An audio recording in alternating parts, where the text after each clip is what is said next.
Hello, j'espère que tu vas bien. On se retrouve pour une nouvelle vidéo qui fera partie aussi de la série sur le service civique. Aujourd'hui, on va parler des formations qui sont comprises dans ton service civique. Je te laisse avec le générique et on est parti.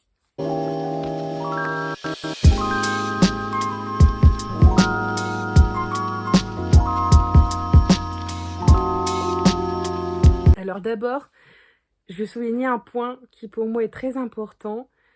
Les 2 formations que tu feras, elles sont pour toi totalement gratuites. C'est l'établissement qui t'accueille qui va la prendre en charge et il y aura une petite partie qui lui sera remboursée par le gouvernement. Je ne sais plus le montant exact, il me semble une soixantaine d'euros qui sera remboursée, mais il sera remboursé d'une partie par l'État. Tu vas avoir 2 formations différentes à effectuer. La première, c'est le PSC1. Donc, je me suis renseignée, le PSC1, c'est la prévention et la sécurité civique de niveau 1, du coup, parce que tu as la PSC2. Cette formation, elle n'est pas faite par l'établissement qui t'accueille, mais par un formateur agréé. Donc, c'est un centre de formation qui va t'accueillir, souvent pendant une journée complète. Moi, ça a été de 10h à 17h, si je te dis pas de bêtises. Et là, ça va être tout ce qui est secourisme. Tu vas apprendre les gestes de premier secours, donc pour les brûlures, les arrêts cardiaques, etc. J'en passe, je vais pas tout vous citer. C'est pas mon but non plus. Tu vas apprendre aussi sur les alertes, donc les alertes incendie, les alertes attentats, les alertes terroristes et tous les trucs comme ça. Tu vas avoir du coup sur chaque thème un petit examen. Tu vas apprendre du coup tout ce qui est pratique, donc à faire les massages cardiaques.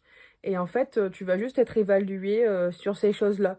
Donc si tu sais bien faire un massage cardiaque, enfin, si tu comprends le principe, en fait nous, si tu veux, quand on a fait notre formation, pour nous évaluer, ils mettaient en scène des petites situations.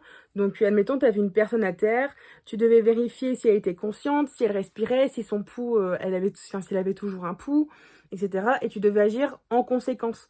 Tu avais des petits éléments qui t'aidaient, genre tu avais un escabeau, admettons, tu pouvais en déduire du coup que la personne est tombée. Tu vois, enfin, c'est tous des petits trucs comme ça, mais c'est une mise en situation qui vont t'évaluer, voir si tu as les bons réflexes en fait.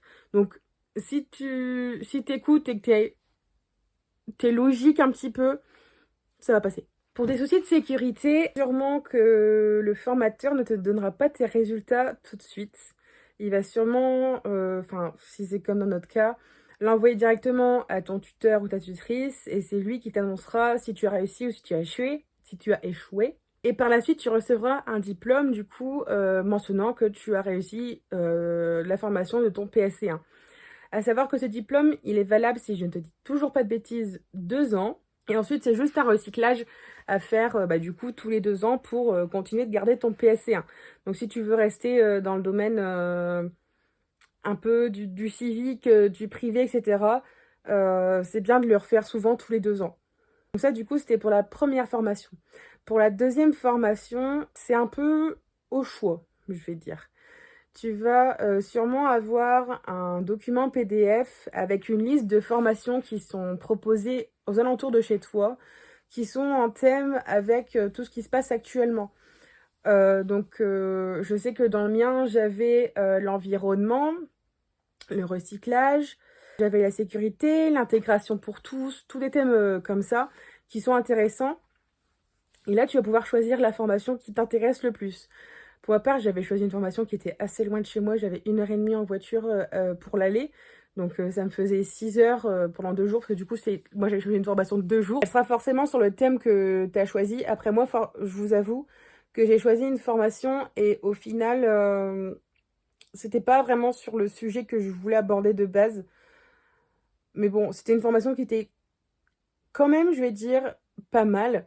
Parce qu'ils nous ont quand même expliqué nos droits, nos devoirs en tant que service civique. À savoir qu'on a quand même des droits, on n'a pas le droit d'être exploité non plus.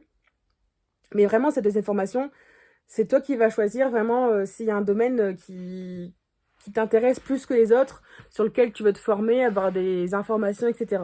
Pour les déplacements en formation, sache que certains établissements peuvent t'accorder une aide au déplacement.